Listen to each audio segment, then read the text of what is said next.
ଆପଣ ଭାବୁଛନ୍ତି ହଠାତ୍ ମୁଣ୍ଡରେ କ'ଣ ଲଦା ହୋଇଛି। ଭିଡ଼ିଓଟି ଆଗକୁ ଦେଖିଲେ ଜାଣିପାରିବେ ଆଉ ଭିଡ଼ିଓଟି ଆଗକୁ ବି ଦେଖନ୍ତୁ। ଜୟ ଜଗନ୍ନାଥ ନମସ୍କାର। ବର୍ତ୍ତମାନ ଆମର ଆଜି ଟ୍ରାକ୍ଟର ପଡ଼ିଗଲା, ପଛରେ ଆସୁଛନ୍ତି ଚନ୍ଦନ ସାମନ୍ତରାଜ ବ୍ଲଗର। ହଳ କରିଦେଲେ ପଇସା ନେବେ। ଆଉ ଆମେ ତ ଭାଇ ଚାଷୀ ପୁଅ ମାନେ, ଚାଷ ହେଉଛି ଆମର ବୃତ୍ତି। ଯେଉଁ ଅନ୍ନକୁ ଆମେ ଅତି ସହଜରେ ଖାଉଛେ ନା, ସେ କିନ୍ତୁ ବହୁତ କଷ୍ଟ। ଆଗକୁ ଦେଖନ୍ତୁ।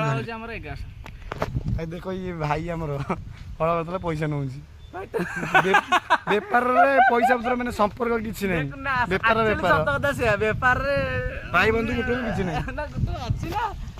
ଛାଡ଼ ଭାଇ ହଳ କରିଦେଲେ କେତେ ଟଙ୍କା କୁହ।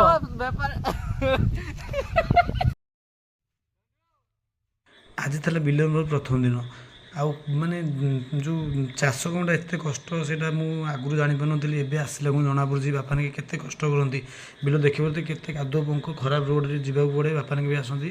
ଆଜି ମୁଁ ଫାଷ୍ଟ ଆସିଥିଲି, ବେଶୀ ନହେଲେ ବାପାଙ୍କୁ ଟିକେ ଅଳ୍ପ ଟିକେ ସାହାଯ୍ୟ କରିବା ପାଇଁ ଫାଇନାଲ୍ ବିଲରେ ମୁଁ ପହଞ୍ଚେଇ ଦେଲି। ଆଉ ବିଲ ତ କେତେ ମୁଁ ଜାଣିନି, କିନ୍ତୁ 12ଟାରେ ଆମେ ଆସିଥିଲୁ, 2:30ଟାରେ ଫାଇନାଲି ବିଲ ଆମେ ସାରିଦେଲୁ ସମସ୍ତେ ମିଶିକି। ବର୍ଷା ବି ଆଜି ବହୁତ ହେଲା, ଓଦା ହେଇକି ତଳି ପୋତିବାକୁ ପଡ଼ିଲା। ଆମ ହାତ ଗୋଡ଼ର ଅବସ୍ଥା ଦେଖିବ ତ ପୁରା ହାଲତ ଖରାପ, କାହିଁକିନା ଟିକେ ଅଳ୍ପ ଆମେ ଏବେ ଧାନ କାମ ଶିଖୁଛୁ, ଚାଷ କାମ। ଆଉ ଯେହେତୁ ଘରେ ଗାଈ ଅଛନ୍ତି, ବାପା ଏଠି ଘାସ କାଟି ଦେଇଥିଲେ 2 ବସ୍ତା, ଲିଟୁରେ ଗୋଟେ ବସ୍ତା, ମୋର ଗୋଟେ ବସ୍ତା ନେଇ ଘରକୁ ଫେରିଲୁ। ରୋଡ଼ର ଅବସ୍ଥା ତ ଆପଣ ଜାଣିପାରୁଥିବେ, ଏତେ କଷ୍ଟରେ ବିଲକୁ ଆସିବାକୁ ପଡ଼େ। ଆଉ ଭିଡ଼ିଓଟି ଭଲ ଲାଗିଥିଲେ ନିଶ୍ଚିତ ଲାଇକ୍ କରିବେ, ଏ ଚାଷୀ ପୁଅ ପାଇଁ।